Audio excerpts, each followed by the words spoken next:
subscribe Tito Manny Vlog.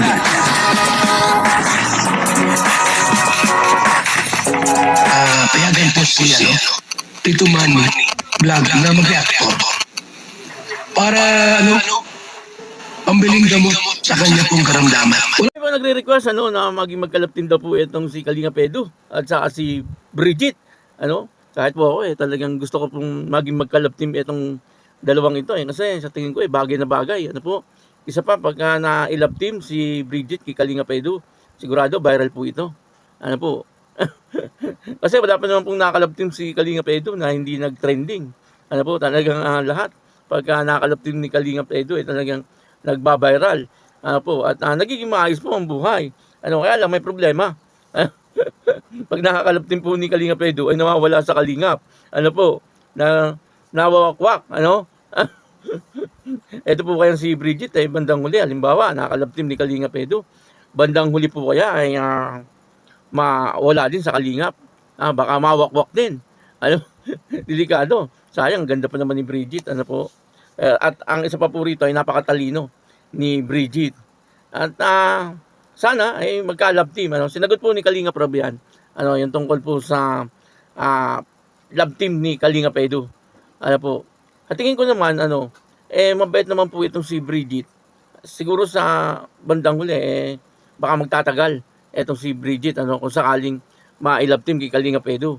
Hindi po mawawala. Kasi mabait Sabagay, sabi po nila, yung dating ka-love team ni Kalinga Pedro, mabait.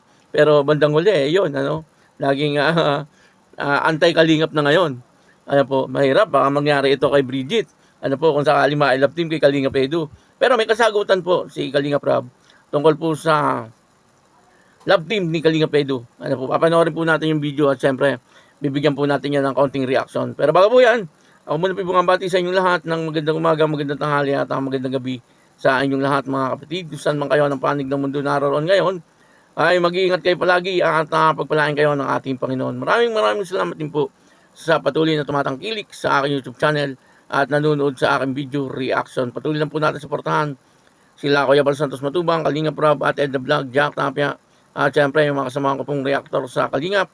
Ganun din po yung mga charity vlogger na Kalinga partner. Ito po yung video na kung saan dito ay nagsalita po si Kalinga Prab tungkol po dito sa collab team ni Kalinga Pedro. Tuloy kaya etong Edjit, ganda Edjit, Edo saka Bridget. Ito po yung video, panoorin po natin. Ang kabuuan po ng video ito ay mapapanood po natin sa YouTube channel ni Kalinga Prab. Ayun tuloy lang po natin suportahan si Kalinga Prab at kung nanonood po tayo ng kanyang video ay huwag po natin skip yung ads sapagkat malaking tulong po yon kay Kalinga Prab. Ito po yung video, panoorin po natin. May sumpa ata si Eds. Kaya hindi na po siya nilalab team. Huwag na po kayong mag-comment about kay Eds. Okay na po yung mga natulungan niya. Dahil yung halos lahat ng nailab team natin kay Eds, talagang nabago yung buhay. As in, bago talaga. Diba? Yung mga nakalab team na Eds talagang solid. Iba kasi sa Eds na maging leading man sa totoo lang. Alam mo yung kakaiba kay Eds. Ang kakaiba kasi kay Eds, niya, misteryoso. Diba? Misteryoso si Edo, kaya mga leading man, ganun yung mga galawan Parang mga Korean parang si Lee Min Ho. Parang Lee Min Ho si Papa. Yung kaso, may sumpa ata to si Papa Eds. Kaya sabi ko, insan, na lang, ang hanapin mo yung pang totoong buhay mo na, para maikasal ka na.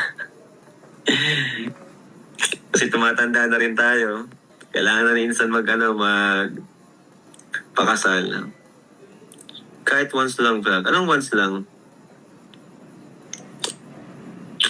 Saka si Kuya David, yan yung mga inaabangan ko na magpakasal na. I'm grateful lang sila, walang problema. Kaya wala naman po talang problema kay Eds. Sobrang bait ni insan, Wala akong masabi sa kabaitan.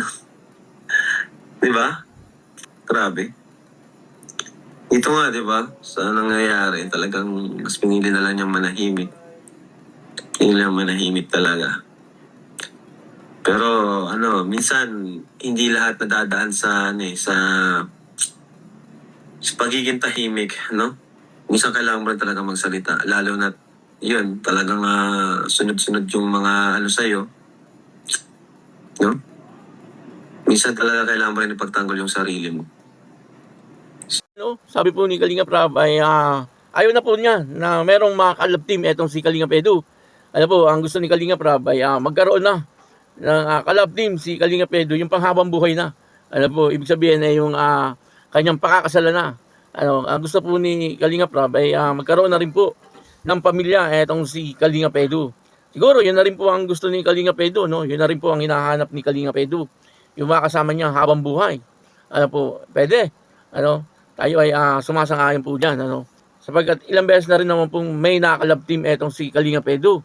Ano po, ang problema, ang lahat ng nakakalab team niya ay nawawakwak.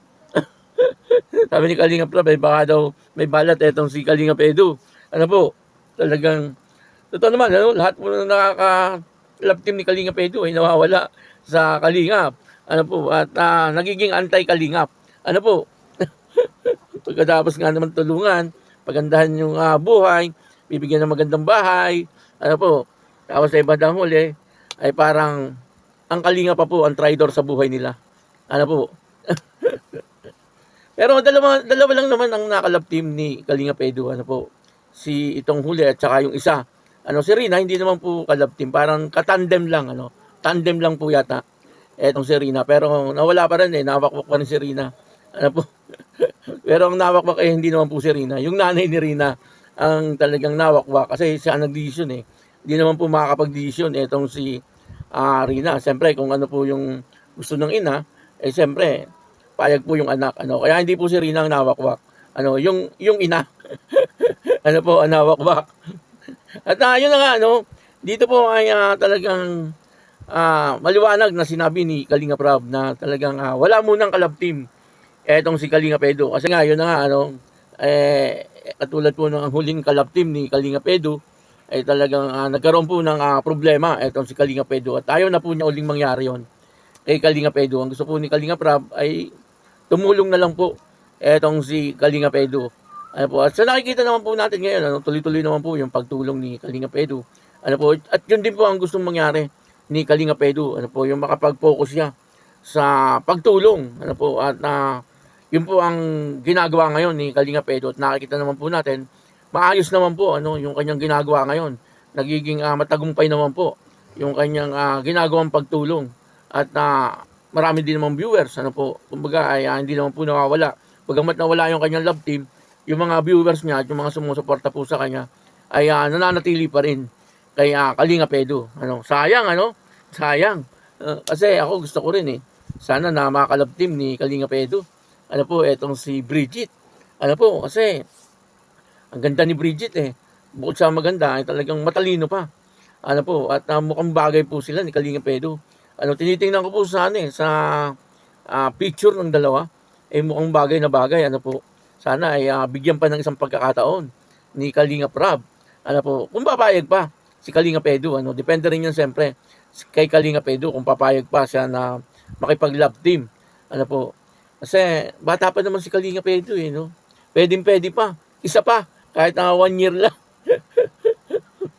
Ano, kasi siyempre, sayang din. Kasi pag nakakalab team ni Kalinga Edu, itong si Bridget, malaking tulong kay Bridget. Lalong-lalo na sa kanyang mga pangarap sa buhay.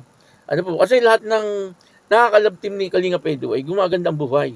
Ano, sana ito na rin yung pagkakataon ni Bridget para maging maayos yung kanyang buhay.